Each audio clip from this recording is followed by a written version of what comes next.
प्राचीन काल में एक समृद्ध राज्य में राजा आदित्य शासन करते थे, जिनके मन में हमेशा यह प्रश्न उठता रहता था कि क्या हमारा अस्तित्व केवल इस भौतिक जगत तक ही सीमित है या हमारी आत्मा का स्वरूप कहीं और भी विस्तृत है।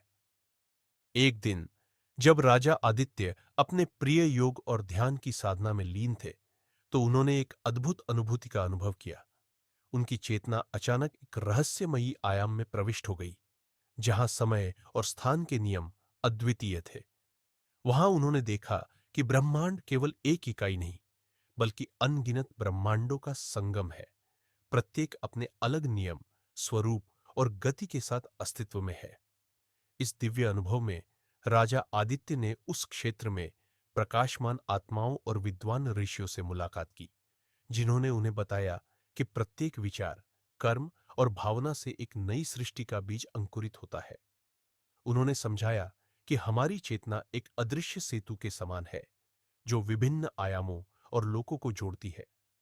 राजा ने अनुभव किया कि वहां समय का बहाव पृथ्वी के नियमों से बिल्कुल अलग था, जहां कुछ क्षण एक अनंत युग के बराबर हो सकते थे। इस अद्वितीय अनुभव ने उनके मन में यह विचार जन्म दिया कि जीवन केवल हमारे भौतिक अनुभवों तक सीमित नहीं, बल्कि आत्मा की अनंत यात्रा का एक अद्भुत उदाहरण है। अपनी इस गहन अनुभूति के पश्चात राजा आदित्य ने तुरंत अपने विश्वसनीय गुरु महर्षि भारद्वाज से संपर्क किया। महर्षि भारद्वाज ने धैर्यपूर्वक समझाया कि हमारी आत्मा का विस्तार अनंत है और हम सभी अनगिनत ब्रह्मांडों के अभिन्न अंग हैं। उन्होंने बताया कि यह अनुभव न केवल आध्यात्मिक जागरण का प्रतीक है, बल्कि यह आधुनिक विज्ञान की कुछ अवधारणाओं से भी मेल खाता है, जहां क्वांटम सिद्धांत और मल्टीवर्स की संभावनाएं सामने आती हैं। अराशी ने कहा कि हमारी प्रत्येक क्रिया और सोच एक नई सृष्टि के निर्माण में सहायक होती है, जिससे ब्रह्मांड निरंतर विस्तार और परिवर्तन की अवस्था में रहता है। महर्षि भारद्वाज ने आगे समझाया कि जब साधक गहन ध्यान में प्रवेश करते हैं, तो उनकी चेतना उन आयामों में विचरण करती है जहां वे अपने जीवन के अन्य पहलुओं का भी अनुभव करते हैं। राजा आदित्य ने अपनी इस यात्रा के दौरान देखा कि अन्य ब्रह्मांडों में जीवन के नियम, अनुभव और समय की रफ्तार बिल्कुल भिन्न है। एक आयाम में एक क्षण का अनुभव दूसरे आयाम में कई वर्षों के समान प्रतीत होता था।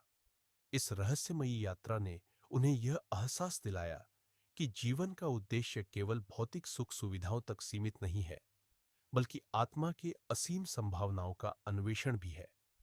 इस अनुभव से प्रेरित होकर राजा आदित्य ने अपने राज्य में ऐसे ज्ञान और साधन को बढ़ावा दिया, जिससे उनके प्रजा ने भी अपने अंदर छिपी अनंत क्षमताओं और ब्रह्मांडीय रहस्यों का अनुभव कर सके।